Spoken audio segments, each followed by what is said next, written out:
1980. The small mountain town of Ambato is celebrating the Festival of Fruits and Flowers. But this year, the joy of Carnival is muted.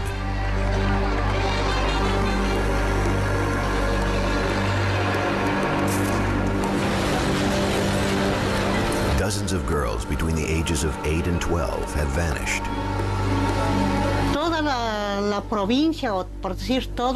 The whole province, even the whole country, saw that there were so many little girls disappearing, and nobody really knew what was happening. Their parents were desperate for answers.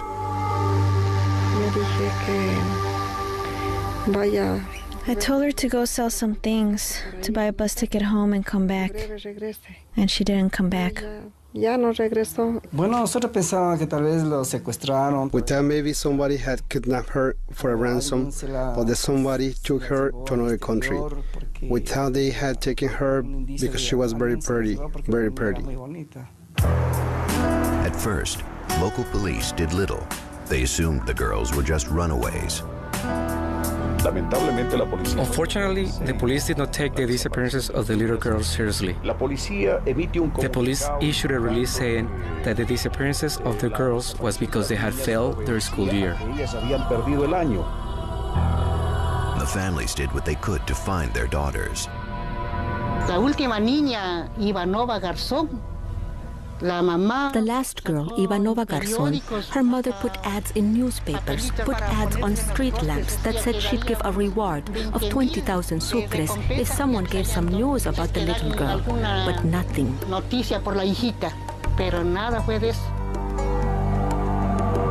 And then the bodies of some of the girls started showing up. They had been raped and strangled. Then more young girls disappeared. Now the families demanded answers. But the police had no leads and no suspects. We didn't have any evidence to begin to identify a suspect. We didn't have anyone who could provide some type of identification or give us a sketch. The citizens of Ecuador became wary. The killer could be anywhere.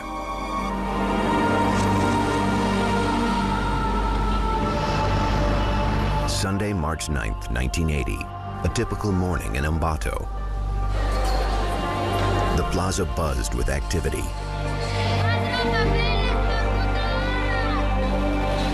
Fruit and vegetable vendors were setting up their stalls. Hot food stands were already cooking.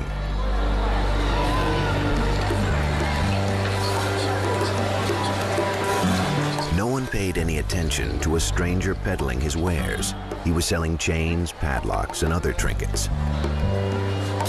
The man walked the plaza most of the day. Then he approached a vendor named Carlina Ramon. It was around 4 o'clock in the afternoon. This man asks me to sell him food. He began looking into my pots to see what I had, and then he kept looking at my daughter as if to try to get her attention. Carlina's daughter Alicia was 11 years old at the time.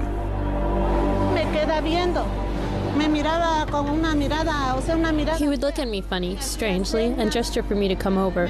So I went to my mother and told her, "You know what, Mommy? This man keeps looking at me ugly and keeps calling me to come to him." Carlina spotted the man leaving the plaza. She'd heard about the missing girls of Ecuador and immediately was suspicious. She recruited other vendors to help catch him.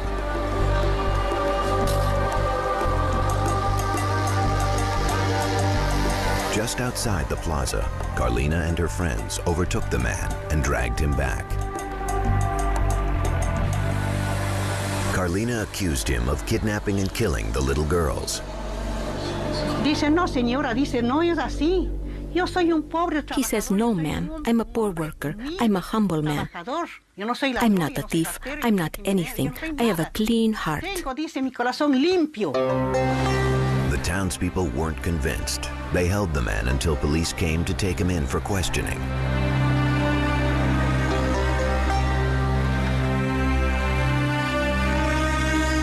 police learned his name was Pedro Alonso Lopez, a native of Colombia. Interrogators tried strong-arming Lopez to gain more information. They could not apply force or intimidation in the investigation. It didn't work. The man refused to talk. But then, after a few hours in detention, Lopez began opening up to an officer named Pastor Cordova. Pastor Cordova, the captain at the time, took charge of the case and began to do a very scientific and intelligent investigation by gaining his trust. It was to him that Lopez confessed his story. He said he'd spent the last 7 years traveling between Colombia, Ecuador, and Peru. And in those 3 countries, he claimed he had raped and murdered as many as 300 young girls. The captain was stunned. It seemed impossible that one man could have carried out so much violence. If Lopez was telling the truth, he'd rank among the most prolific serial killers in history.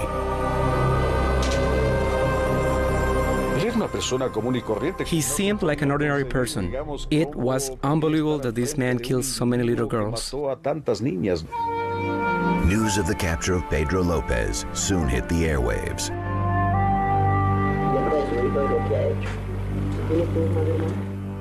Lopez relished the attention. He wasn't shy about discussing his crimes or philosophizing about life and death on camera.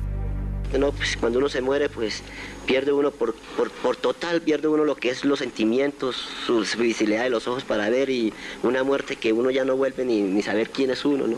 Todo queda así en una oscuridad nula. Lopez, it seemed, hoped to gain a twisted kind of immortality. Esto queda en la historia, ¿sí o no? ¿Sí me van a pasar el pareón? Yo estoy muy joven para morir. Lopez seemed proud of raping and murdering so many young girls. He said the grave sites were scattered all over the country and offered to lead police to each one. He would take the girls to the desolate areas, fulfill his sexual appetite, and then he would strangle them and leave them covered in newspapers or branches. His confession set off a heartbreaking 6-week search for the bodies of his victims. Something that struck me about Pedro Alonso was how cold he acted when he was identifying the grave sites. It was as if what he'd done was normal. Lopez would lead police across 11 Ecuadorian provinces, a journey that would reveal the truth behind this seemingly insignificant man.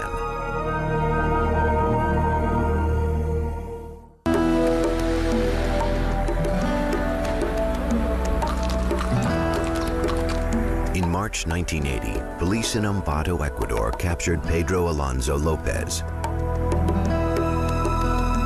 While in custody, Lopez claimed to have raped and killed more than 300 girls from Colombia, Ecuador, and Peru.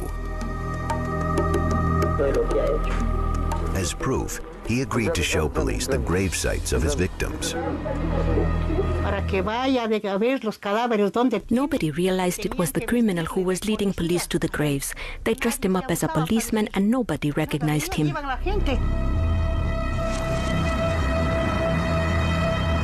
Their first stop was on the outskirts of Ambato.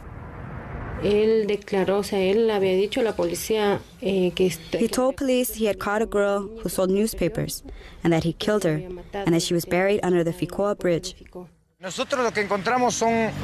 We found a complete skeleton with clothes on it. Of course, the body was decomposed.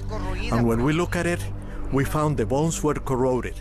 I remember, a leg and a hand. It was the corpse of Hortensia Garces Losada. Lopez had killed her 10 months before. At first, police had difficulty identifying the body, but Hortensia's family had arrived and seen something they recognized. We were beginning to take out the body, and the family members recognized the clothes. And then we knew that that was our sister. We went and found her remains. That's all, just bones. Oh, I was suffering for my daughter. The tortures he did, what he did, his terror. It was terrible for a father to see the horrors that he committed when you saw her. If I had a gun, I would kill him. But there was a policeman on one side and a policeman on another side.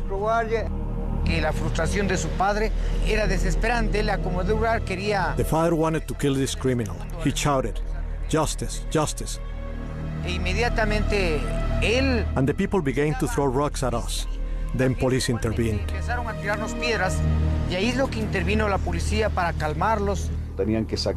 They had to take him out disguised because people wanted to lynch him. They wanted to kill him.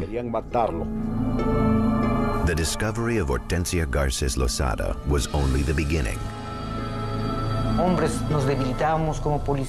As men, as police, we felt the need for revenge, but we had to hold out until the very end. It was very emotional for us, even though we were professionals. We couldn't stand what was going on, but we had to control ourselves until we got the information we needed. Police did their best to keep Lopez talking. One strategy we used was to give him tobacco, coffee. We invited him to eat chicken. We gave him beer, and he calmed himself completely.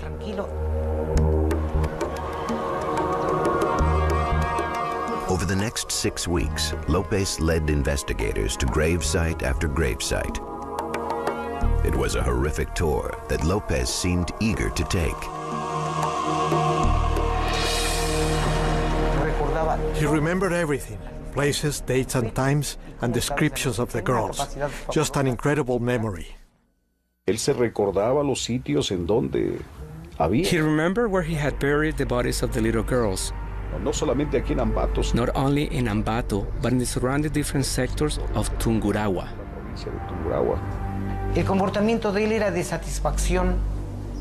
He was satisfied that he had shown us the bodies.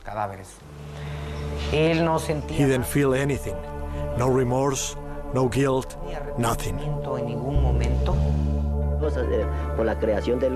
At a gravesite in Salcedo, Ecuador, Lopez showed off his brutal handiwork. He grabbed the skull and placed it under his arm so we could take a picture of him. Captain Cordova took it away from him. What he wanted was to have a trophy, and he was proudly showing what he had done.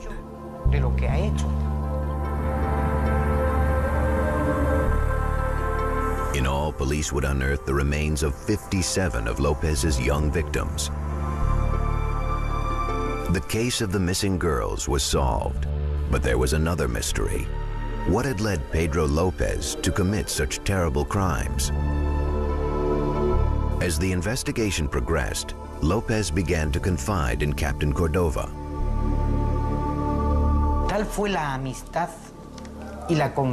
It was because of this confidence, this friendship he had with Captain Cordova, which made him refer to the captain as Papa. The absence of a father for Pedro made him look for one in other people.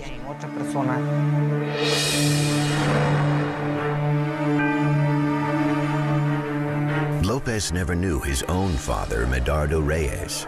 Reyes was a member of Colombia's Conservative Party who was caught in the crossfire of La Violencia, Colombia's civil war. He was shot and killed on April 9, 1948. At the time, Lopez's mother was 3 months pregnant with Pedro. I thought I was going to lose him from the shock. I could feel him inside me, but he was of strong blood. 6 months later, on October 8, 1948, Pedro Lopez was born in the Colombian town of Santa Isabel. When he was about 5 years old, he and his family moved to Espinal. According to his mother, Lopez was a polite child who dreamed of being a teacher. He liked to help the other children, and with his notebook, he helped them practice their vowels so they would learn. He said, "Mom, isn't it true that I'm good at teaching the children? One day I'm going to be a teacher." I said, "Yes, son. Please keep teaching them. What else can a mother say?" But Lopez and his mother have very different accounts of what his childhood was like. She claims that even though they were poor, she was a loving mother. In a recorded interview, Lopez claimed she was abusive. That woman was violent. It is my understanding that this woman is sick in the head, because that was not the proper way to punish your children. She would punish me with such violence. Lopez also claimed that his mother was a prostitute. As a little boy, he witnessed his mother commit sexual acts with men, and they hit her. In his mind, he began to believe that he had to defend what had happened to his mother and defend himself because his mother was very rough on him and would beat him. At age 8, Pedro Lopez ran away from home. His mother believed he was kidnapped by a neighbor.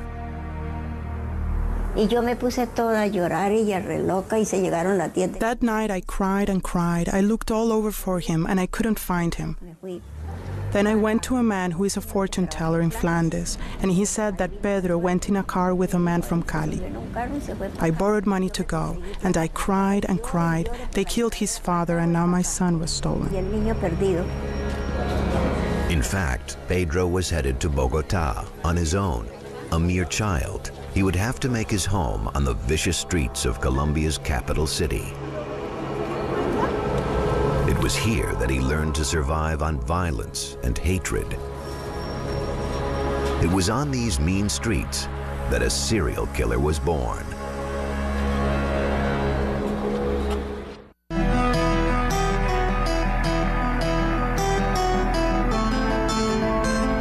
March 1980, serial killer Pedro Lopez led police to the burial sites of many of his young victims. In a recorded interview, details of his past began to emerge.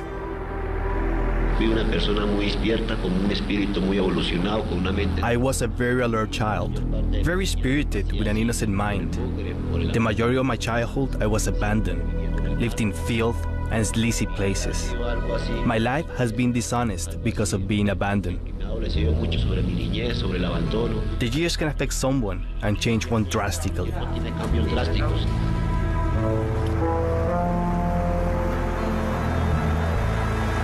In 1956, 8-year-old Pedro Lopez was a runaway, trying to survive on the streets of Bogota, Colombia. He was one of thousands of homeless children called gamines, who made up the lowest rung of city life.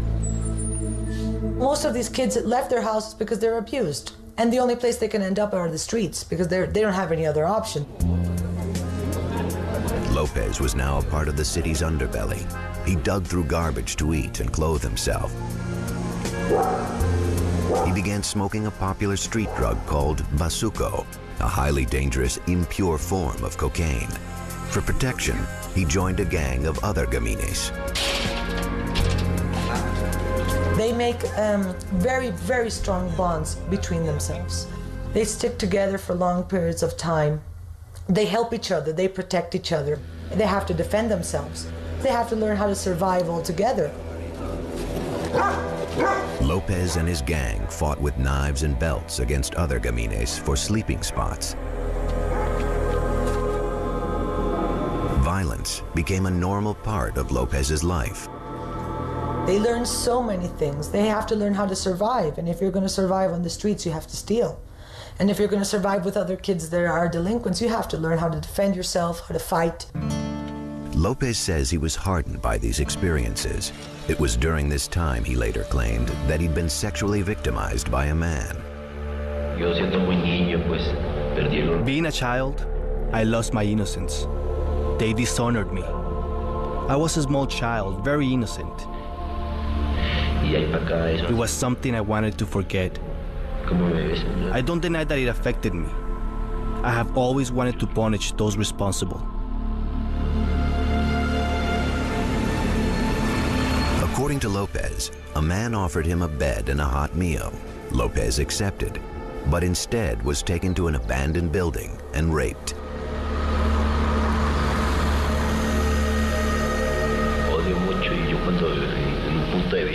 I hated it. When I see a certain person, let's say a male adult, that does not respect a young boy, well, I see to it to fix that person. Lopez said he couldn't go to the police. Rarely did they do anything about the plight of a gamín. After the incident, he said he went outside only at night. Another time when Lopez was 10, he said he was approached by an elderly American couple living in Bogota. He said they offered him a home because the sight of him begging on the street broke their hearts. According to Lopez, the couple enrolled him in a school for orphans. For a couple of years, he led a stable life, but his good fortune did not last. When he was 12 years old, a male teacher sexually molested him at his school. Lopez stole money from the school's office and ran away from the couple who had taken him in. He returned to the only thing he knew, Bogota's violent streets. What did that gamín do?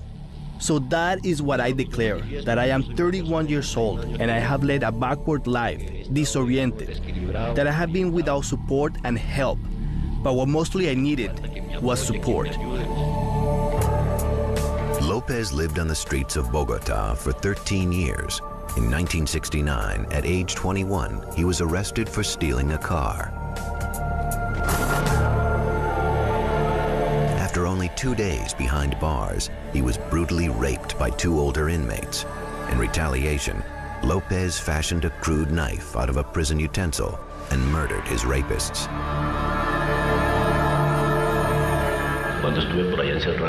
When I was locked up in Colombia, I was taught how to defend myself. I don't deny that in Cárcel Modelo, I killed 2 in there, but the warden said, don't worry. Authorities deemed the murders self-defense. No extra prison time was added to Lopez's sentence. But these murders were the beginning of a new chapter in Lopez's violent life. He swore he would never be a victim again, and he vowed to seek his own brand of justice for all he'd endured. At age 23, Pedro Alonso Lopez was released from prison and went on the hunt.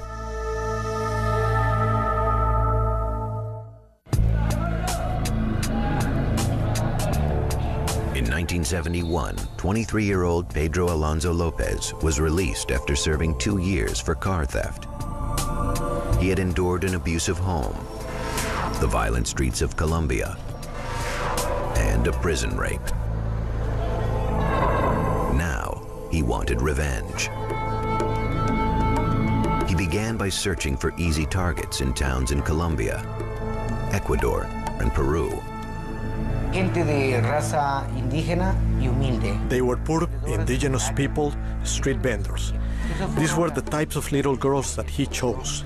The poorest kids who have lesser education. He never chose white people. Gente de raza blanca. Lopez would pose as a salesman and approach girls between 8 and 12 years old. He would appeal to them and he would tell them, I'm lost, could you help me find the way to the bus? Could you help me find the way out of the town?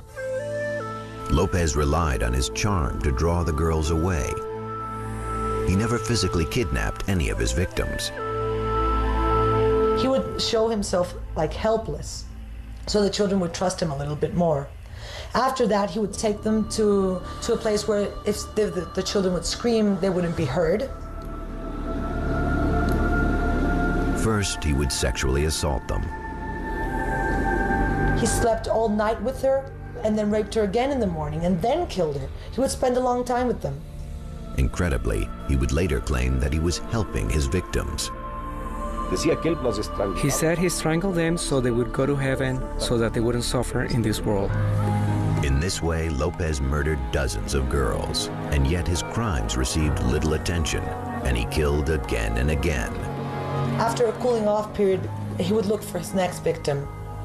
And and do it over and over again to satisfy his urges and his fantasies. In April 1979, he made his way to Ambato, Ecuador, looking for more victims. He met 11-year-old Hortensia Garces Lozada while she was selling newspapers.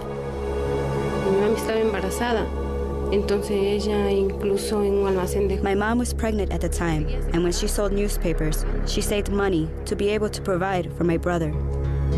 On May 5th, 1979, Lopez asked Hortensia to be his guide in the city and gave her 100 sucres, about $10 US. He led her to the outskirts of town underneath a bridge, and then he raped her, beat her, and strangled her. He threw her body into a ditch and covered it with the same newspapers she'd been selling. When Hortensia didn't come home, her father Leonidas searched for her. She was out there somewhere, but I didn't find her. I couldn't find her. Although dozens of girls had been reported missing, police insisted the girls were runaways and did nothing to help the grieving families. The police are against the people. They saved him. Here in this country, only the rich people have access to the police, to justice. Lopez soon found another victim in Ambato, 9-year-old Ivanova Jacome. But this time, he went after the wrong target. Ivanova was the daughter of a successful baker. The day my daughter disappeared was February 14, 1980 at 11 in the morning. I had a bakery in the Avenida de los Andes, and I had a branch office about 15 blocks away. My daughter sometimes came to bring me something to eat. That day, I waited for her, and she never came. Because Carlos Jacome was a respected businessman, when he reported his daughter missing, the police responded. Soon news of the other missing girls began to spread.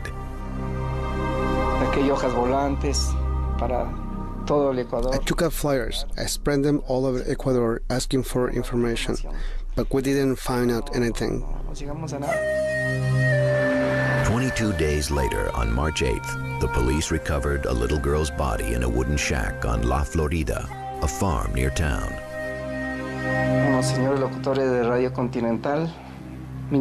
Some radio reporters came to my house and they said, "Carlos, a body of a little girl has been found." And so I went to the hospital morgue, and that's when I went in and I saw my daughter. I'm still devastated. For me, it was very tragic.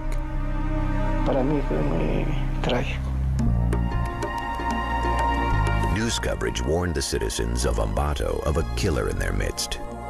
As a result, Lopez was captured by townspeople after he attempted to kidnap a girl from the Plaza Urbina.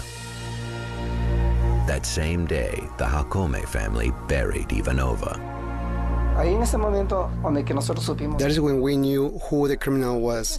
As of that day, things were discovered, and he began to say that there were cadavers here, and there were cadavers there, and there were cadavers in the other provinces. Pedro Lopez's reign of terror was over. He willingly showed police 57 bodies, and based on his confessions, was charged with 110 counts of murder. He claimed to have committed 200 more.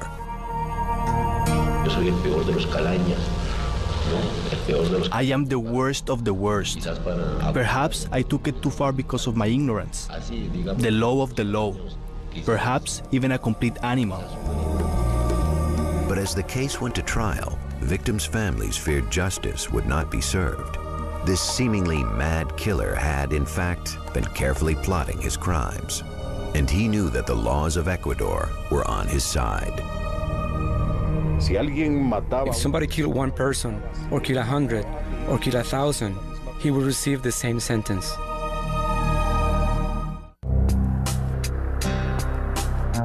On July 31st, 1981, 33-year-old Pedro Alonso Lopez pled guilty in an Ecuadorian court to the murders of 57 girls. He was now imprisoned in the town of Ambato. There, he agreed to be interviewed by a local reporter. I can declare I, Pedro Alonso Lopez, author of these acts, declare myself guilty. Throughout the interview, Lopez tried to explain his crimes. First, he claimed that he was a killer because of the sexual and physical abuse he had suffered as a child. I, Pedro Alonso Lopez, who supposedly eliminated a small group of insignificants and allegedly took away their innocence. But my innocence has been taken away from me. I think that it did have something to do with the way he constructed in his head what sex or sexual relations are. If it's always forced on you, if it's always through violence, and if you receive it in your own life, why not repeat it with somebody else? But psychologists believe Lopez's brutal crimes also satisfied another twisted desire. Uno de los motivos por los cuales él tenía que matarlas era porque eran pobres. One of the reasons he said he killed them was because they were poor.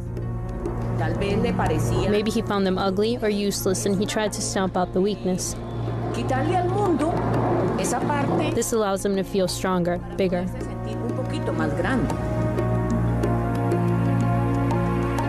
He was always an unimportant person. He was living on the streets. He had no recognition, no social recognition whatsoever. And this was a moment for him to be big, to show the world what he was doing. Curiously, Lopez spoke of his victims as if he cared about them and believed he'd saved them from a life of misery. He thinks that he had to save the girls from poverty. He calls them my muñequitas, my dolls. He even tries to talk about them as if he feels he's saving them, that he has a mission. On other occasions, Lopez blamed an alternate personality called Jorge Patiño for the murders. ¿Cuántas violaciones realmente cometió Pedro Alonso? Yo no cometía, yo estoy implicado como cómplice. Claro que participé en el hecho, pero me tenía sugestionado bajo amenaza de muerte que si lo delataba, que él me mataba. Pero Jorge Patiño eres tú mismo, decía. No, padre, yo soy Pedro Alonso López para servirle. While in prison, Lopez underwent a psychological evaluation. It was determined that he was a sociopath, that he suffered from an antisocial personality disorder.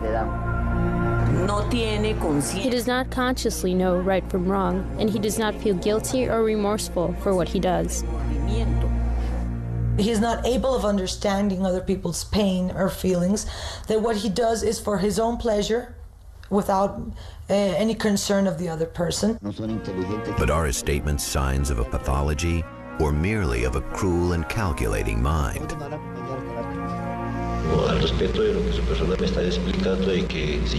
You asked me if I felt anything while asphyxiating certain persons. Well, no. It's strange, no? Someone who shoots another with a gun and the other person feels the pain of the bullet. Is the shooter going to feel the same agony or the same pain? Lopez was very good at using his words to manipulate others. People with personality disorders are very smart, and they use their language in a way to try to justify their actions very well. They're very skillful.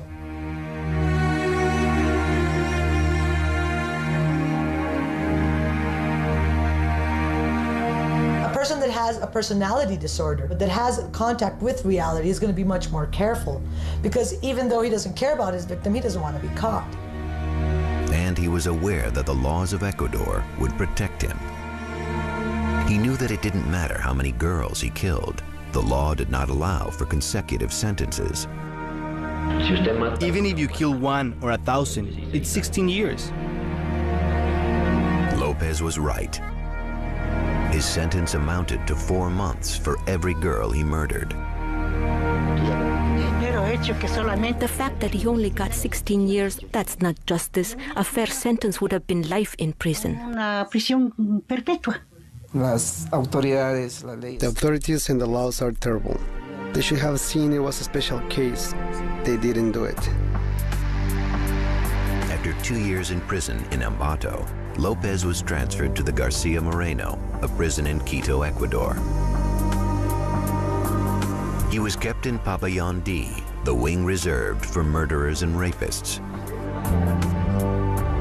Lopez passed his days alone, smoking bazuco, scribbling in a diary, and carving coins with Jesus on one side and the devil on the other. I have always lived in poverty, and I have ambition being powerful one day, or of great importance. I understand what I have done. There is no going back. He served his time patiently. He would be a free man by his 50th birthday and soon be able to wander the countryside again.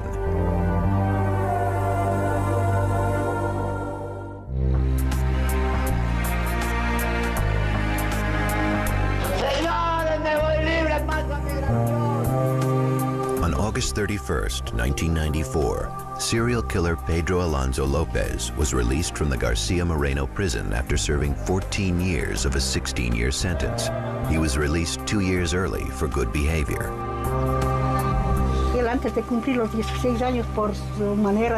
Because of his conduct, they pardoned him a few years and he got out. And he got out when he was still very young, 45 years old. The parents of the murdered girls were devastated by the length of Lopez's sentence, and many people thought someone should take the law into their own hands.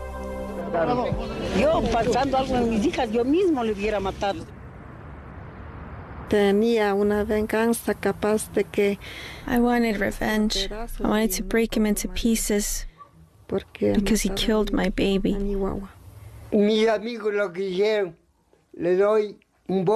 My friends gathered wood so I could try and burn him alive.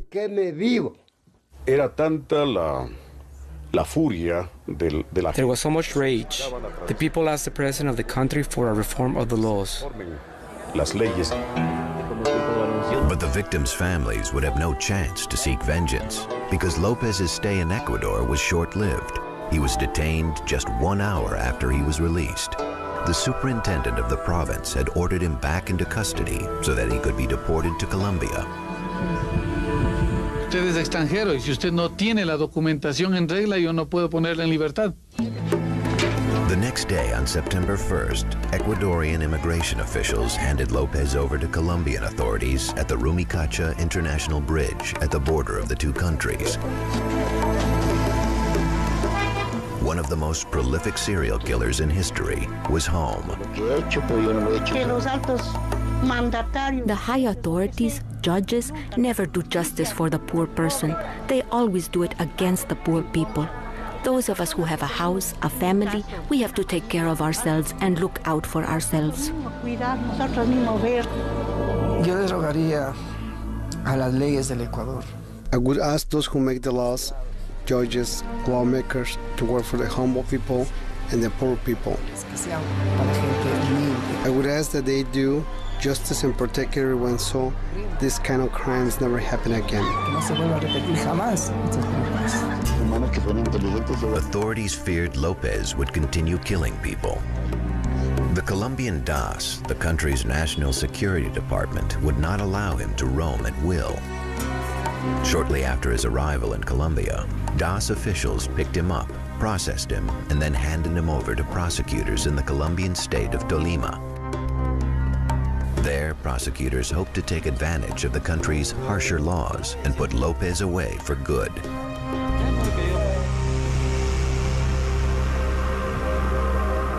Lopez was charged with a 2-decades-old murder case. Back in December 1979, Lopez had traveled to Espinal. Within a month, 12-year-old Flor Sanchez disappeared. Her body had been found half buried in a rural area near the city. Her mother, Alba Sanchez, identified her daughter's remains later that day at the police station. I entered and they said, "Inspect the clothes. Maybe there's a little dress." Yes, it was my daughter. The murder seemed to match Lopez's pattern, and Colombian authorities had more than enough evidence for a conviction. God forgive me. They should take his life. How can you let a guy live that keeps killing like this? Why would they let him live? Yet again, Lopez dodged harsh punishment. In late 1995, he was declared insane and condemned to the psychiatric wing of the Cárcel Modelo in Bogotá. Just 3 years later, in February of 1998, a prison psychiatrist declared Lopez sane. It could either be that the psychiatrist really felt that he was recovered or that he faked it. I mean, he went on for 10, 12 years killing people without being caught. He was smart. He could have faked being better. He could have faked change. A mere $50 bail freed this serial killer. He was released with 2 conditions. He had to continue to receive psychiatric treatment and report once a month to a judge. Lopez decided to revisit his past. He traveled to Espinal from Bogotá to see his mother Benilda for the first time in 19 years. The day he came to visit me, he says to me, "Mother, kneel down in front of me so I can bless you." And I said, "The one who should kneel down is you. The son is the one who kneels before his mother." He got down on only one knee. But then Lopez showed his cruel streak.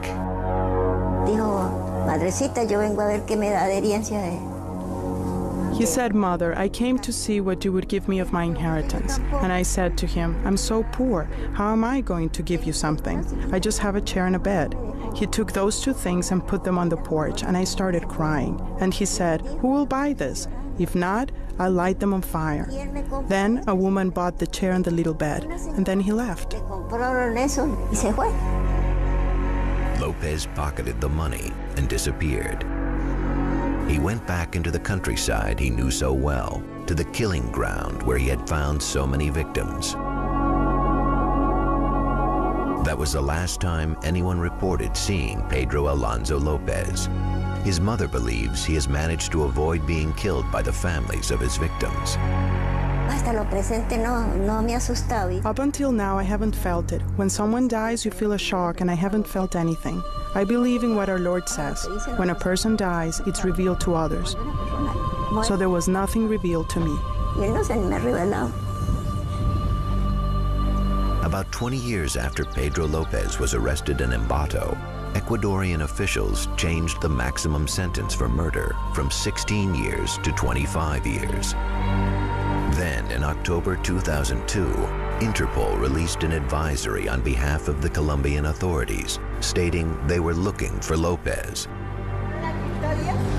They suspect he had committed another murder in Espinal. How many victims do you think you have killed? Sir, to give you the exact number, I don't know if I could tell you. It's like a superiority, like I am a god. I give life and I can take it away.